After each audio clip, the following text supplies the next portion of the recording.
तो ये बताइएगा कि कनाडा में बाय कॉन्स्टिट्यूशन हर रिलीजन को अपनी ओपनली अपने आप को प्रैक्टिस करने की इजाजत है। क्रिश्चियनिटी को भी, सिखिज्म को भी, हिंदुइज्म को भी। वहां पर मंदिर भी हैं, वहां पर चर्चेस भी हैं, वहां पर गुरुद्वारे भी हैं।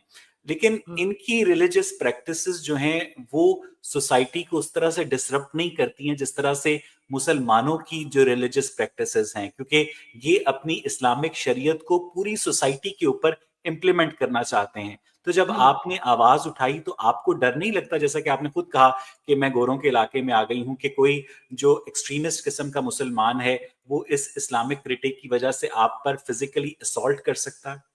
हुँ।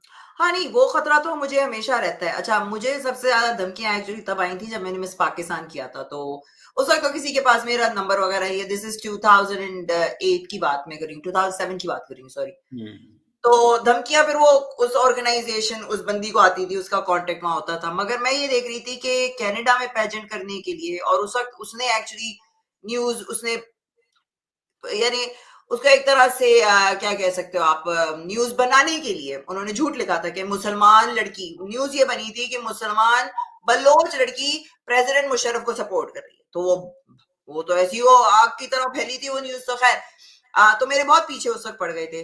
इस्लाम पे जब से मैंने बात करनी शुरू की है, मैंने ये देखा कि वो लोग जो मेरे साथ काम करते थे, राइट? उनमें से चंद तो अहमदी मुसलमान थे, उनको प्रॉब्लम शुरू हो गई थी मुझसे कि तुम तो हम्म। हर वक़्त इस्लाम के खिलाफ पोस्ट कर रही हो, तुम ये कर रही हो, वो कर रही हो। 2-3 लोगों ने मुझे धमकियाँ दी।